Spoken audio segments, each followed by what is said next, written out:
contoh rasional ini, tapi insya Allah kita ingatkan kembali. Kalau seandainya seseorang lewat di sebuah rumah, rumah ini tadinya ada orang bunuh diri di situ. Anggap luas tanah itu 10 meter misalnya. Antum lagi lewat depan pagar. Maka setiap kita lewat di situ, kalau rumah itu terkenal angker atau yang sejenisnya, maka syaitan di sekitar itu akan membisikkan kita. Itu ada orang bunuh diri, perempuan, rambutnya panjang, matanya belalak, keluar darah dari hidung. Oh gitulah, 10 meter saja itu. Di saat itu antum merinding ketakutan. Kalau antum ketakutan bisa saja antum melihat apa yang antum bayangkan itu.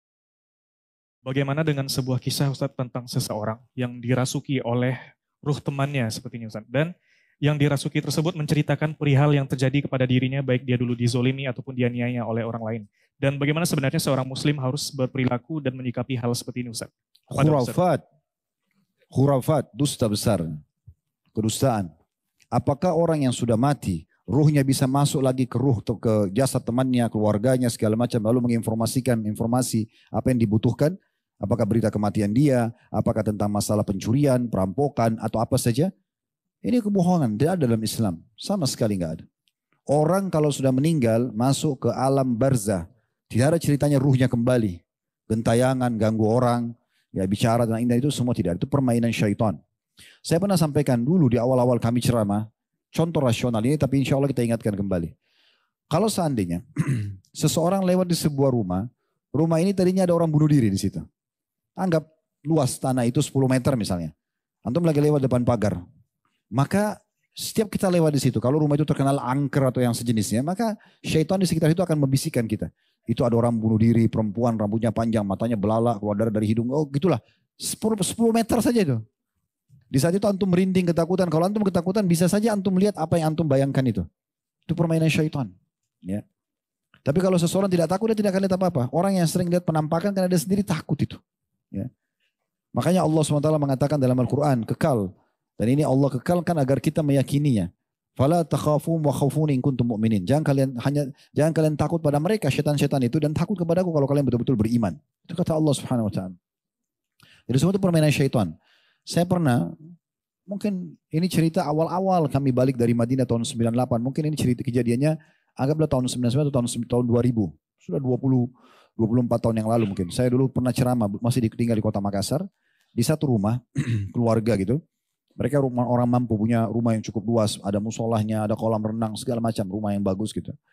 Mengajilah satu keluarga itu. Maksudnya pengajian ya. Sementara sesi pengajian, ada satu perempuan lewat di dekat kolam renang gitu. Masih anak-anak, mungkin anak ABG gitu ya lewat. Saya biasanya nggak pernah nanya gitu. Tidak tahu kenapa itu saya tanya. Sebenarnya ini pengajian keluarga. Pak maaf saya berhentikan pengajian. Karena kita tidak ada live waktu itu, belum ada kamera segala macam. Saya tanya, Pak ini siapa? Oh itu anak saya Ustaz, kata pemilik rumah. Terus saya tanya, kenapa nggak ikut pengajian? Oh kalau dia berbeda sendiri Ustaz. Kenapa berbeda? Dia sering kedatangan ruh kakek saya di malam Jumat. Ya, dia bilang sering kedatangan ruh kakek saya malam Jumat. Ya. Terus waktu dia bilang, dan dia malam Jumat itu dimatikan lampu gitu kan. Terus dia minta kopi hitam. Lalu dia bicara. Saya bilang sebentar Pak, saya lanjutin ceritanya. Kakek dia, kok bisa lanjutin? Ya saya sudah tahu nih kemana arahnya. Ini sama, itu permainan syaitan. Yang mengaku bahwasanya kakeknya dialah, keluar suaranya. Dan pasti ujung-ujungnya adalah nanti menebak nasib. Ya. Jadi kamu anak saya, panggil anaknya si Fulan. Syaitan itu tahu. Dari mana dia tahu? Dari korinnya. Korinnya orang-orang di situ. Pendamping dari syaitannya. Ini masalahnya apa? Oh masalah di pekerjaan, masalah rumah tangganya. Nanti korinnya melapor sama syaitan itu. Syaitan itu akan menyampaikan. Kamu ada masalah di kantor kan? Kamu ada masalah begini kan? Nah solusinya ini. Dia kasih jalan keluar. Ngunti nasibnya.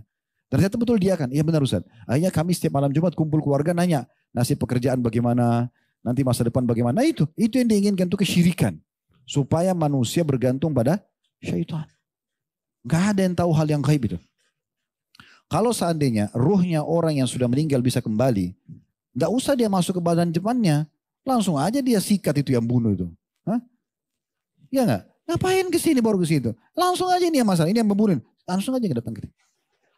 Cekik langsung. Bukan antum ya. Kenapa harus di sini dulu baru ngomong? Kenapa enggak langsung aja? Atau masuk ke polisi aja sekalian. Penyidiknya. Kan gitu. Ini permainan semua. Dan makin kita yakin itu makin berpencar. Makin banyak. Syaitan pada panggil temannya. Ini semua lemah nih. Ayo datang. Kesurupan semuanya. Itu permainan syaitan itu. Ya. Jadi gak ada dalam Islam. Dalam sebuah hadis Bukhari dijelaskan. Kalau seseorang meninggal dunia. Kalau dia orang beriman. Maka akan datang kepadanya 3 sosok malaikat. 2 malaikat rahmah, 1 malaikat penyiksa. 1 malaikat cabut ruh. Ya, 2 malaikat rahmah kasih sayang kiri kanannya membawa kain kafan dari surga. 1 malaikat kasih sayang, pencabut ruh di atas kepala dan mengatakan, hai jiwa yang baik keluar kepada pengampunan Tuhanmu. Keluar ruhnya, kata Nabi SAW belum sesaat. Dia keluar dipegang oleh malaikat rahmah, dibungkus dari surga lalu dibawa ke langit. Cerita cukup panjang hadis yang pernah saya sering sampaikan di pengajian. Intinya Allah berfirman kepada para malaikat, catatkan hambaku ini termasuk ahli surga, kembalikan di dunia, di sana saya ciptakan, di sana pula saya bangkitkan. Ruhnya diantar, kata Nabi SAW, bersamaan jasadnya diantar oleh orang-orang. Begitu ruhnya jasadnya dimasukkan, 3 langkah orang pulang, ruhnya masuk lagi ke kuburannya. Kemudian disitulah malaikat mendudukan dia. Mungkar nakir tanya, siapa Tuhanmu, siapa nabimu, apa agamamu. Maka dia menjawab dengan mudah. Kata Nabi SAW, yuthabbitullahu alladhina amanu bil qawli tsabit fil hayatid dunya wa fil akhirah.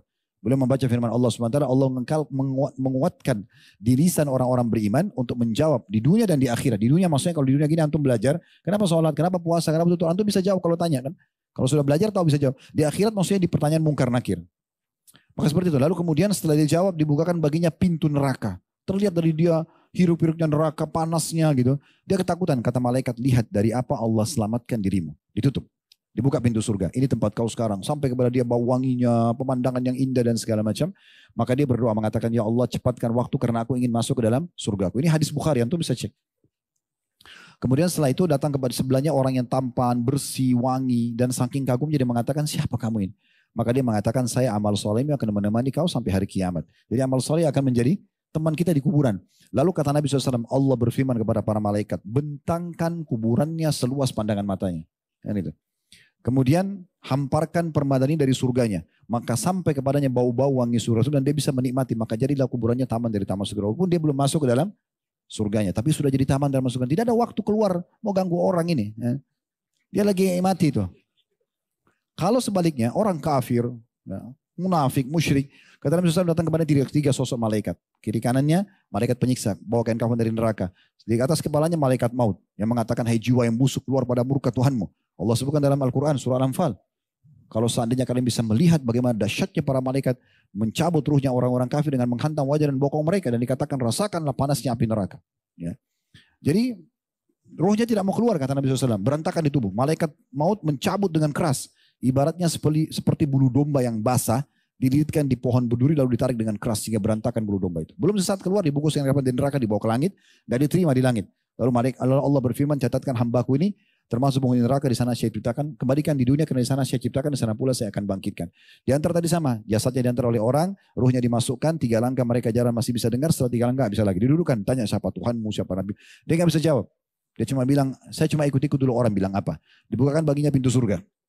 Kemudian dia kagum melihat surga itu. Kata malaikat, lihat dari apa kau haramkan dirimu. Kalau dulu kau beriman beramal soleh ini tempatmu. Ditutup, dibuka pintu neraka. Sampai kepada dia panasnya, hirup-hirupnya, ya segala macam gitu ya. Ketakutan dia, malaikat bilang ini tempat kau sekarang. Tidak bisa kau menghindar darinya. Maka dia mengatakan, ya Allah jangan cepatkan waktu karena aku tidak ingin masuk ke dalam nerakaku. Datang di sebelahnya orang buruk tampangnya, menakutkan, bau badannya busuk. Kita bayangkan sendiri di kuburan seperti itu keadaannya. Maka dia mengatakan siapa kamu ini? Disuruh pergi dari dia. Dia mengatakan tidak. Saya amal buruk akan menemani kau sampai hari kiamat. Jadi zinanya, ribanya semua akan wujud. Makhluk akan menemani dia. Lalu kata Nabi SAW dalam 2 hadis Bukhari.